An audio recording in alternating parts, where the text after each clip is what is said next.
तो मैंने अभी खाना खा लिया है और अभी मैं आई हूँ आप लोग के साथ कुछ शेयर करने के लिए। तो मैंने ना ऑनलाइन एक दो सामान मंगवाए हैं। तो अभी जैसे मेरे पास कुछ ज्वेलरी है, आर्टिफिशियल ज्वेलरी है, जिसको मैं डब्बे में डाल करके रखती हूँ। लेकिन कभी भी ऐसा होता है ना कि अगर कहीं जाना है तो सब डब्बों को खोल खोल करके देखो किस पे क्या रखा है, मतलब आधा चीज़ तो भूल भी जाते हैं हम लोग कि कहाँ पर क्या रखा है। तो मैं उसी को सेग्रीगेट करने के लिए एक बहुत ही अच्छा सा प्रोडक्ट मंगवाई हूँ, जिसके कारण जितने भी ज्वेलरी है ना मैं उसमें डाल करके रखूँगी और सब एक जगह पर रहेगा। तो बहुत ही अच्छा प्रोडक्ट है। प्रोडक्ट मतलब मैं क्या ही बताऊँ, मैंने फ्लिपकार्ट से मंगवाए हुए हैं और बहुत ही अच्छा है। तो मैंने ये 24 का सेट मंगवाया है। इसमें ना ये छोटे छोटे पाउच हैं, एक मिनट, आप देख सकते हैं इस तरह का पाउच है और छोटे छोटे साइज का है। तो इसके अंदर ना आप चूड़ियों को भी रख सकते हैं, और अगर आपके पास कोई ज्वेलरी है जैसे नेक पीस या फिर इयररिंग है, और आप चाहें तो मेकअप का भी ब्रश व्रश इसमें रख सकते हैं।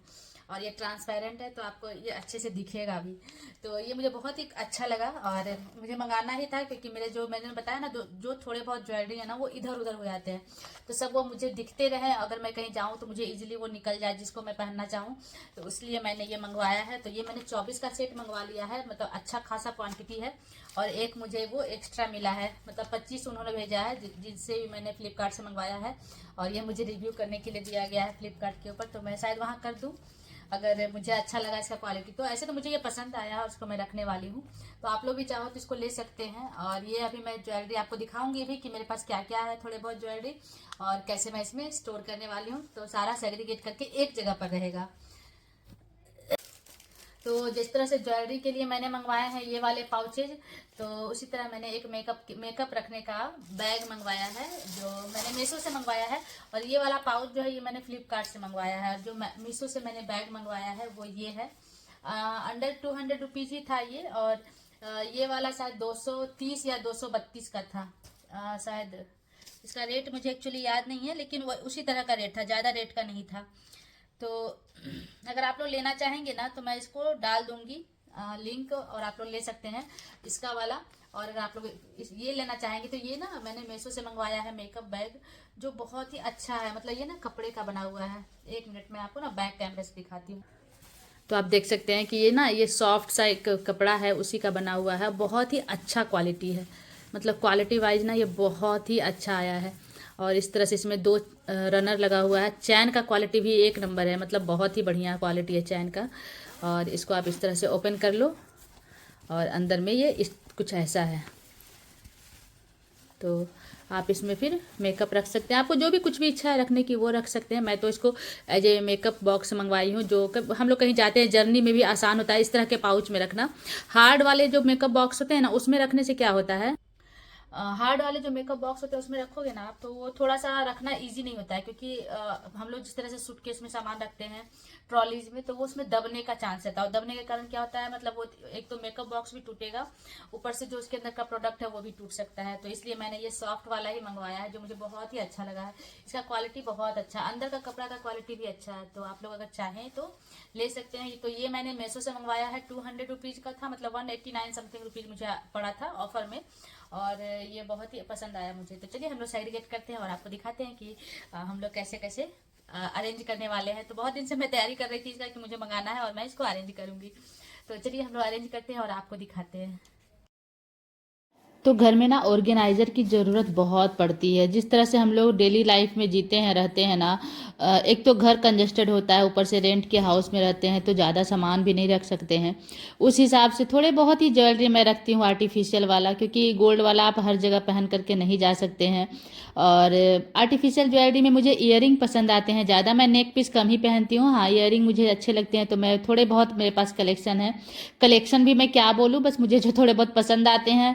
और बहुत महंगा महंगा ज्वेलरी मैं आर्टिफिशियल में भी नहीं खरीदती हूँ।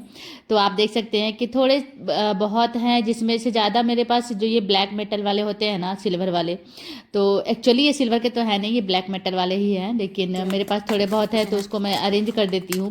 क्योंकि जब भी ऐसा होता है ना कि मुझे कहीं जाना है और जाने के वक्त इतना हड़बड़ हो जाता है, उस चक्कर में पूरा ज्वेलरी बॉक्स है पूरा उथल पुथल हो जाता है, मिलता भी नहीं है, कभी कभी तो मुझे मिलता भी नहीं है। तो इसलिए मैंने सोचा कि जो छोटे छोटे डब्बे मैंने बहुत सारे रखे हुए हैं, उससे अच्छा है कि सब डब्बों को मैं निकाल कर फेंकूं और जितने भी ज्वेलरी हैं सब को बस एक जगह पाउच में डाल करके एक बड़े बैग में डाल करके मैं रखूं, ताकि सब मुझे सामने से दिख जाए। तो चलिए थोड़े बहुत हैं जिसको मैं अरेंज कर लेती हूँ। और मेरे पास नेक पीस में के मतलब नेक पीस जो आर्टिफिशियल वाले होते हैं ना, वो बस 2-3 ही हैं, तो वो मैं आपको दिखा रही हूँ। तो जिसमें एक ये मतलब ये वाला है और एक और है जो गोल्ड कलर का है, गोल्डन कलर का है, तो वो भी मैं दिखाऊंगी आपको। और थोड़े बहुत है नेक पीस जो मंगलसूत्र होते हैं ना, वो है फॉल्स वाले ही, तो वो सबको मैं अरेंज कर दूंगी। तो ये जो नेक पीस था ना, उसी के साथ का ईयरिंग था, तो सब इधर उधर रखा हुआ है, तो इस तरह से पाउच में मैं डाल लेती हूँ। और ईयरिंग का मुझे थोड़ा शौक है, इस चक्कर में मेरे पास ईयरिंग ज़्यादा है, मुझे ऐसा लगता है। ऐसा भी नहीं है कि मैं हर जगह पहनती हूँ, लेकिन हाँ, जैसे हस्बैंड की पार्टी होती है, ऑफिशियल पार्टी होती है, या फिर अगर कहीं जैसे कोई फंक्शन है छोटा मोटा, तो वो सब में मैं पहनती हूँ। घर पर तो नहीं पहनते, घर पर तो नॉर्मल गोल्ड का छोटा मोटा ही हम लोग पहनते हैं, लेकिन कभी कभी किसी ओकेजन पर अच्छा लगता है थोड़ी हैवी ज्वेलरी पहनना। तो ये जो आप देख रहे हो ये सब नया है, अभी मैंने हाल में ही लिया है, अभी मैंने इसको पहना नहीं है, थोड़ी बड़ी है, तो मैं सोच रही हूँ कि किसी अच्छे ओकेजन पे पहनूं। तो ये इस तरह का जो ज्वेलरी होता है ना, मुझे बहुत ही अच्छा लगता है। जो ब्लैक मेटल वाले होते हैं ना, वो मुझे बहुत पसंद आते हैं। सबकी अपनी अपनी चॉइस होती है, किसी को कुछ पसंद आता है, और इसी चक्कर में थोड़े बहुत ज्वेलरी हो ही जाते हैं जब अगर आप आर्टिफिशियल पहनना पसंद करते हैं तो कैसी लग रही है मेरी ये ज्वेलरी ईयरिंग की कलेक्शन, आप लोग मुझे बताना। और सबको मैं इसी तरह से 2-2 3-3 डाल करके पाउच में पैक कर रही हूँ, और लास्ट में मैं आपको दिखाती हूँ कि कितने सारे मेरे पास पाउचेज रेडी हुए। और ये एक गोल्ड कलर में है, लेकिन आप ये इसको देख सकते हैं, ये साउथ इंडियन टच में है। जो टेम्पल ज्वेलरी होते हैं ना, उसी का ईयरिंग है, मतलब इसका नेक पीस नहीं था, सिर्फ ईयरिंग मैंने लिया था। बहुत हैवी है, लेकिन मुझे बहुत पसंद है वो वाला ईयरिंग। और गोल्ड में एक ये भी है, और ये भी इसी तरह झुमकी टाइप से। मुझे ना झुमकी टाइप से ज़्यादा पसंद आते हैं, क्योंकि झुमका जो होता है वो सूट पर, साड़ियों पर, सब पर चल जाता है, इसलिए। और हम लोग तो ज़्यादातर करके उसी तरह का कपड़ा पहनते हैं ना, इसलिए मैं थोड़ा सा झुमकी स्टाइल वाला ही लेती हूँ। तो सबको जैसे प्लास्टिक में डाला हुआ था ना, उसी जैसे जो रखा हुआ था उसी तरह से मैं बस डब्बे से निकाल करके इसमें पाउच में डाल करके जिप लॉक कर रही हूँ। थोड़े बहुत ईयरिंग जो हैं वो ओल्ड हैं, लेकिन मैं इसको अच्छे से रखती हूँ। जैसे अगर मैंने पहना उसको गर्मियों के टाइम में, तो मैं उसमें पाउडर डाल करके ही रखती हूँ, ताकि उसमें जो स्वेटिंग की वजह से ख़राब होता है ना, वो ना हो। तो इस हिसाब इसीलिए कुछ ज्वेलरी हैं जो पुराने हैं, लेकिन वो अभी तक नए मतलब नए जैसे ही हैं, क्योंकि मैं इसको अच्छे से स्टोर करती हूँ ना, इसलिए। और आप कोई भी ज्वेलरी ना, जब भी आप आर्टिफिशियल इस तरह की ज्वेलरी पहनो ना, तो उसको पाउडर में डाल करके ही रखो। उससे क्या होता है कि इसका जो कलर है ना, वो ख़राब नहीं होता है और ज़्यादा दिन तक लास्ट करता है। और ये एक जो ईयरिंग है मुझे बहुत पसंद है, मेरे पास लगभग 5-6 सालों से है ये वाला ईयरिंग। आई थिंक उससे भी ज़्यादा पुराना होगा, और इसको मैंने बहुत बार पहना, लेकिन मुझे जब भी मैं पहनती हूँ तो मुझे बहुत ही अच्छा फील होता है। ये थोड़े बहुत मंगलसूत्र था जो मैंने सेट में मंगाए थे, 3-4 का सेट था, तो वो कभी कभी मैं वो सब भी पहनती हूँ। तो देखिए आप, इस तरह से मैंने ज्वेलरी का जो पाउचेज था उसको रेडी कर लिया है। इसमें मैंने सभी चीज़, ईयरिंग और एक दो जो मेरे पास नेक पीस है, सबको मैंने डाल दिया था।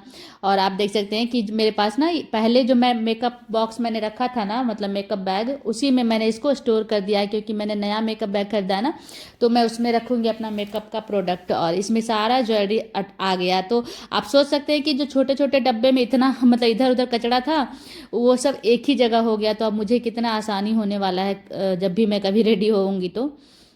और ये जो मेकअप का पाउच मैंने खरीदा है, इसको भी मैं स्टोर कर लेती हूँ। तो पहले मैंने सोचा कि सब इसी में डाल करके रख दूंगी, फिर मुझे आइडिया आया कि जो पाउचेज मैंने मंगाए हैं उसी में मतलब करके रखती हूँ लिपस्टिक को, और जो भी आईलाइनर या जो लिप लाइनर है उन सबको एक पाउच में, और जो लिपस्टिक है उसको एक पाउच में करके रख दूंगी, तो एक जगह हो जाएंगे। और मेरे पास ना बहुत ज़्यादा मेकअप का प्रोडक्ट नहीं है, मैं ना उतना करती हूँ ना मैं उतना खरीदती हूँ, मतलब सिंपल सिंपल जो मैं डेली बेसिस पर कर सकती हूँ वही सब रखती हूँ। और बहुत ज़्यादा मेरे पास मेकअप का प्रोडक्ट नहीं है, और ब्रशेस भी नहीं है, क्योंकि मैं ब्रश यूज ही नहीं करती, मुझे आता भी नहीं है, मैंने कोई कभी प्रैक्टिस भी नहीं की है। तो हम लोग बहुत मतलब मिडिल क्लास फैमिली लोग जिस तरह से रहते हैं, बस उसी हिसाब से मैं अपने इस प्रोडक्ट को, इन सभी प्रोडक्ट को रखती हूँ। और बहुत ही सिंपल सिंपल सा है, जो बहुत ही रेगुलर है, बहुत ही कैजुअल है, बहुत ही मतलब बहुत ही सिंपल है मैं बोलूँगी। तो जिसमें दो तीन चार लिपस्टिक हैं, क्योंकि अभी जस्ट कुछ दिन पहले ही मैंने कुछ कुछ प्रोडक्ट्स फेंके हैं जो थोड़े ओल्ड हो चुके थे। तो लिपस्टिक का भी जो क्वांटिटी है मतलब कलर का वो कम है, मतलब 4-5 ही होंगे, नहीं तो पहले मेरे पास 8-9 थे। तो मैंने कुछ कुछ फेंक दिए हैं जो थोड़े पुराने हो चुके थे, और 1-2 मैंने खरीदे। जैसे ये पिंक वाला आप शुगर का देख रहे थे, वो जस्ट अभी हाल में ही मैंने खरीदा है, कुछ दिन पहले ही। तो एकदम पिंक ये एकदम रानी पिंक कलर का लिपस्टिक है। तो इसको मैं डायरेक्ट नहीं लगाती हूँ, उसको मिक्स करके दो कलर मिक्स करके लगाने से वो कलर अच्छे से आता है। तो बस अब इसको मैं थोड़े बहुत हैं तो उसको मैं अरेंज करके रख देती हूँ, ताकि इसको भी यूज करना जब हो मुझे तो आसानी हो। तो इसको भी मैंने अरेंज कर लिया है। और ये मेरे पास एक क्लिप का सेट है जो मैंने नवरात्रि में मंगवाए थे ना बच्चों को देने के लिए, तो एक सेट बच गया था। तो मेरी भतीजी जो है अभी छोटी सी बाबू है, उसको मैं दूंगी जब उससे मिलूंगी तो। और जब मैंने सोचा कि सब चीज़ ठीक कर ही रही हूँ तो चूड़ियों का सेट को भी ठीक कर अरेंज कर लेती हूँ, क्योंकि बहुत सारी चूड़ियाँ ऐसी हो गई हैं मेरे पास जो पुरानी हैं, बहुत सारी इधर उधर मतलब मिक्सअप हो चुकी है। तो सबको मैंने सोचा कि चलो जब बैठे ही हैं तो ये भी काम एक कर लेते हैं। तो चलिए फटाफट चूड़ियों को अरेंज करते हैं, क्योंकि मेरे पास चूड़ियों का कलेक्शन भी अब कम हो चुका है। पहले ज़्यादा था, पहन पहन के ख़त्म कर चुके हैं, और इधर मिलता नहीं है। मतलब गुजरात में मिलता है लेकिन मुझे क्वालिटी उतना अच्छा नहीं लगता है। विशाखापट्टनम में तो मैंने खरीद के 1-2 बार बहुत पछताया, क्योंकि कॉस्ट ज़्यादा लेते थे और मतलब चूड़ियों का जो रहता बहुत कम दिनों के लिए था, बहुत जल्दी ख़राब हो जाता था। और मेरे पास ये एक शाखा पोला है, मतलब शाखा पोला ही बोलते हैं ना, तो वो है। तो वो मतलब मैंने खरीदे थे मम्मी के यहाँ से ही, तो उसको भी कभी कभी मैं पहनती हूँ।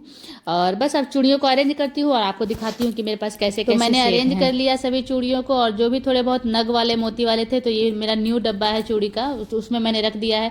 जितनी पतली पतली चूड़ियाँ थी, स्पेशली जो बाला टाइप से थे, उसको मैंने छोटे वाले में रखा, और पतली पतली चूड़ियों को बड़े वाले बॉक्स में। और इसमें जो आप मैंने देखा आपने पेपर वाला, उसमें सिर्फ मेटल की चूड़ियाँ हैं, और कुछ कुछ जो बची हुई थी तो उसको मैंने इस तरह से डब्बे में डाल करके अरेंज कर दिया है। तो चलिए अब रात हो चुकी थी, काम वाम करते करते शाम हो गया, चाय पानी पी के शाम दिखाया मैंने, और बच्चे खेलने चले गए थे बाहर। तो आज का रात में मतलब क्योंकि दिन में मैंने बहुत सारे काम किए थे तो मैं थक गई थी, और मुझे ना कुछ चटपटा खाने का मन था। तो बहुत दिन से मैंने पास्ता नहीं खाए थे, तो मैंने सोचा चलो आज का ही दिन है, मैं बनाती हूँ पास्ता रात के डिनर में। क्योंकि डिनर में हम लोग थोड़ा बहुत मतलब ज़्यादा हैवी नहीं खाते हैं, तो उसमें कभी कभी लगता है कि कुछ इस तरह का खाए जो थोड़ा स्नैक्स टाइप से हो, और ज़्यादा हैवी भी ना हो, ज़्यादा कुकिंग भी ना करना पड़े मुझे। तो पास्ता और नूडल बनाना तो इतना आसान है, तो मैंने सोचा चलो फटाक से इसी को बनाते हैं। तो मैंने पास्ता उबाल लिया था नमक डाल करके, उसको तेल मिला करके मैंने रख लिया था छान करके। यहाँ मैंने कढ़ाई में थोड़ा सा तेल डाला, उसमें थोड़ी सी लहसुन मैंने डाले थे, क्योंकि मुझे लहसुन का जो इस तरह से आता है फ्लेवर ना, ऐसे भी डलता ही है, लेकिन अगर नहीं आप डालते हो तो ज़रूर डाल के देखना, बहुत ही टेस्टी लगेगा। उसके बाद मैंने इसमें प्याज डाल करके भुना, कैप्सिकम डाला है। और क्योंकि मैं पास्ता जब भी बनाती हूँ तो ज़्यादातर करके मैं उसमें सब्जियाँ ज़्यादा डालती हूँ, मतलब पास्ता से क्वांटिटी सब्जियों की ज़्यादा हो, ऐसा कोशिश रखती हूँ मैं, ताकि बच्चे सब्जियों को इस रूप में खाए। क्योंकि पास्ता नूडल बच्चे बहुत चाव से खाते हैं, तो अगर मैं इसमें सब्जियां बहुत सारा डालूंगी तो वो लोग सब्जियों को भी खाएंगे, तो इस बहाने से भी आप सब्जियों को खिला सकते हैं। तो यहाँ पर मैंने कैप्सिकम और जो कैबेज था उसको डालने के बाद थोड़ा सा नमक डाल करके मैंने इसको भून लिया। और इसको मैं क्रंची वाला कभी नहीं रखती हूँ, क्योंकि मेरे घर में क्रंची वाला पास्ता मतलब सब्जियों में नहीं खाते हैं बच्चे।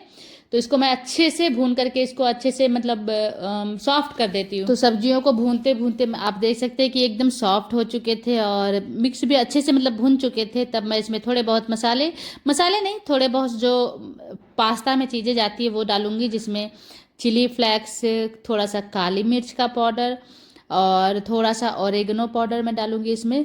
जो ऑरिगेनो हम लोग रखते ही हैं, मतलब फ्रिज में तो रहता ही है, तो थोड़ा सा ऑरिगेनो पाउडर जो पिज़्ज़ा के ऊपर जाता है वो थोड़ा सा मैंने इसमें डाला है। और बस थोड़े बहुत केचप मैं इसमें डालूंगी, सॉसेस जो होते हैं, chilli sauce, red chilli sauce, थोड़ा सा केचप, और थोड़ा सा विनेगर भी मैंने इसमें मिलाया था।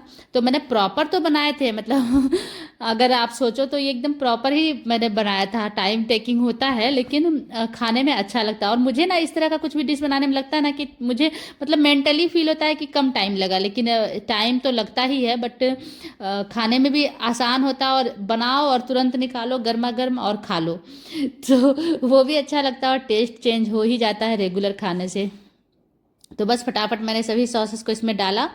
सोया सॉस भी मैंने डाला था, उसके बाद थोड़ा सा केचप मैंने डाला। तो केचप अब ऑलमोस्ट ख़त्म हो चुका है, क्योंकि मैं नहीं खरीदती हूँ केचप। मेरा मतलब हम लोगों ने स्ट्रिक्टली अब केचप को नो बोलने का सोच लिया है, तो मतलब बहुत टाइम से मैंने नहीं खरीदा है केचप। जो थोड़े बहुत थे फ्रिज में उसको मैंने इसमें यूज करके ख़त्म कर दिया। उसके बाद मैंने इसमें जो पास्ता बॉयल करके रखे थे मैंने उसको मिक्स कर दिया है। और आप चाहें तो इसमें चीज़ भी डाल सकते हैं इस स्टेज पर, लेकिन मैंने नहीं डाला था चीज़, क्योंकि मुझे हल्का खाना था, टेस्टी खाना था, हैवी नहीं खाना था, ना बच्चों को देना था। बच्चे तो ब्रेड के साथ चीज़ खा ही लेते हैं, और मुझे मेरे हस्बैंड को उतना हैवी नहीं खाना था, तो मैंने इसमें चीज़ नहीं मिक्स किया है। बट ये भी जो बना था ना बहुत ही टेस्टी लगा था। मतलब नॉर्मल डेज से थोड़ा हट जाता है, थोड़ा टेस्ट चेंज हो जाता है, थोड़ा फ्लेवर अलग हो जाता है, तो अच्छा ही लगता है। और चाइनीज़ फूड मुझे पसंद है। तो बस पास्ता रेडी किया मैंने, हम लोगों ने खाया। उसके बाद फिर नेक्स्ट डे की तैयारी हम लोग करेंगे। तो आज का दिन थोड़ा हैक्टिक था, थोड़ा बिजी था, लेकिन फिर भी दिन तो है, कट ही जाएगा। तो चलिए मिलते हैं नेक्स्ट ब्लॉग।